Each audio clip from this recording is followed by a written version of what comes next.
আসসালামু আলাইকুম। বাংলাদেশ বেতার রাজশাহী স্থানীয় সংবাদ পড়ছি শাহানা পারভিন।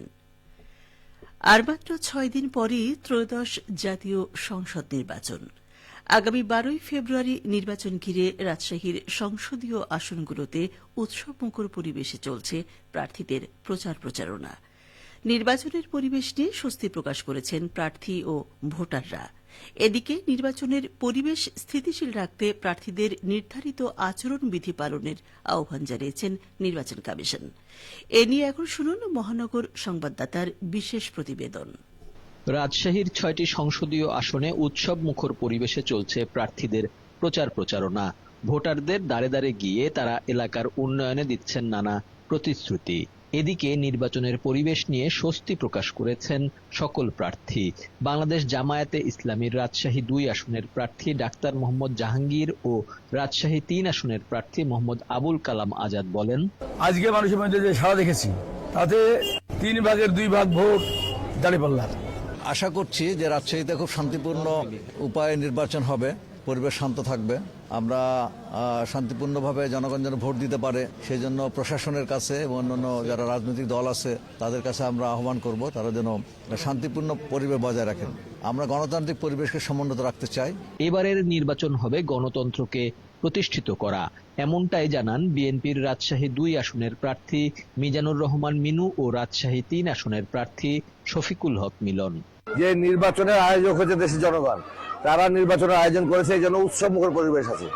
তো প্রবাসী ইনশাল্লাহ সিদ্ধান্ত নিয়েছে তারা ঐক্যবদ্ধভাবে ভোট সেন্টারে যাবে, তাদের ভোট তারা দিবে, যাকে খুশি তাকে দিবে। আমরা দেশকে গণতন্ত্রকে সুপ্রতিষ্ঠিত করার জন্য এই নির্বাচনে অংশগ্রহণ করছে। আমি আশা করছি এই নির্বাচনে রাজশাহী অত্যন্ত সুন্দর। সারা দেশে আজকে নির্বাচনী উল্লাস, মানুষ আজকে ভোটের জন্য উদ্গ্রীব হয়ে আছে।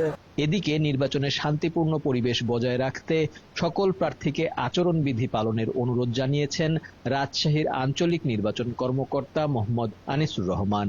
আমরা সর্বপ্রথম যে আহ্বানটি করতে চাই, নির্বাচনে সরাসরি স্টেক হোল্ডার প্রার্থীরা যাতে নির্বাচনী আচরণবিধি আইন কানুন মেনে চলেন এবং নির্বাচন কমিশনের আইনের প্রতি শ্রদ্ধাশীল থাকেন। রাজশাহীর 6টি আসনে মোট ভোটার 22,92,000। নির্বাচনে প্রতিদ্বন্দ্বিতা করছেন মোট 30 জন প্রার্থী। রাজু আহমেদ, বাংলাদেশ বেতার, রাজশাহী। আগামী ত্রয়োদশ জাতীয় সংসদ নির্বাচন ও গণভোট অবাধ, নিরপেক্ষ ও শান্তিপূর্ণভাবে সম্পন্ন করতে বিভিন্ন কেন্দ্র পরিদর্শন করছেন পাবনা জেলা রিটার্নিং কর্মকর্তা ও জেলা প্রশাসক শাহেদ মোস্তফা। তিনি গতকাল পাবনার সাথিয়া উপজেলা নিয়ে গঠিত পাবনা 1 আসনের বিভিন্ন ভোট কেন্দ্র পরিদর্শন করেন। এ সময় তিনি বলেন, আগামী ত্রয়োদশ জাতীয় সংসদ নির্বাচন ও গণভোট শান্তিপূর্ণ ও সুষ্ঠুভাবে সম্পন্ন করতে আমরা বদ্ধপরিকর। যেকোনো ধরনের অপ্রীতিকর পরিস্থিতি মোকাবেলায় প্রশাসন সর্বদা প্রস্তুত। এ সময় আইনশৃঙ্খলা বাহিনীর বিভিন্ন কর্মকর্তাগণ উপস্থিত ছিলেন। বগুড়া 6 আসনে জামায়াতে ইসলামী মনোনীত সংসদ সদস্য পদপ্রার্থী মোহাম্মদ আবিদুর রহমানের দাঁড়িপাল্লা প্রতীকের পক্ষে ভোট চেয়ে মিছিল করা হয়েছে। গতকাল লাহিড়ীপাড়া ইউনিয়নে দাঁড়িপাল্লা প্রতীকের মিছিলে নেতৃত্ব দেন জামায়াত মনোনীত 11 দলীয় ঐক্যবদ্ধ বাংলাদেশের প্রার্থী আবিদুর। মিছিলটি পীরগাছা বাজার থেকে শুরু হয়ে বোর্ডের বাজার এলাকায় গিয়ে শেষ হয়। সমাবেশে আবিদুর বলেন, বিজয়ী হলে একটি মানবিক কল্যাণ রাষ্ট্র প্রতিষ্ঠায় কাজ করবেন এবং বৈষম্যমুক্ত একটি আদর্শ সমাজ গড়ে তুলবেন। পাশাপাশি সুষ্ঠু নির্বাচনী পরিবেশ নিশ্চিত করতে লেভেল প্লেয়িং ফিল্ড তৈরির জন্য প্রশাসনের প্রতি জোর দাবি জানান তিনি।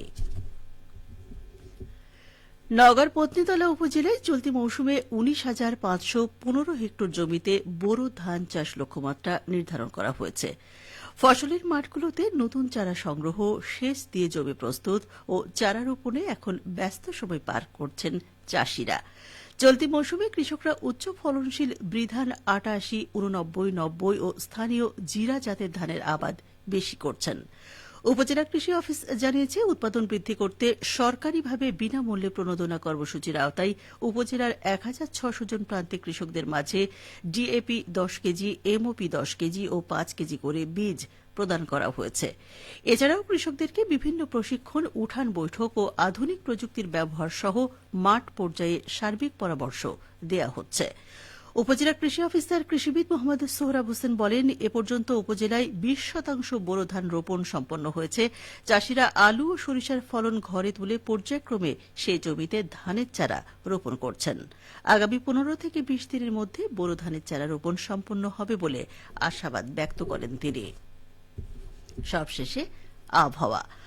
আজ দুপুর 12টায় রাজশাহীতে তাপমাত্রা ছিল 23.5 ডিগ্রি সেলসিয়াস। এ সময় বাতাসে আপেক্ষিক আর্দ্রতার পরিমাণ ছিল 49%। রাজশাহী ও পার্শ্ববর্তী এলাকায় আজ সূর্যাস্ত সন্ধ্যে 5:53 সংবাদ শেষ হল। আমাদের পরবর্তী সংবাদ দুপুর 2:05।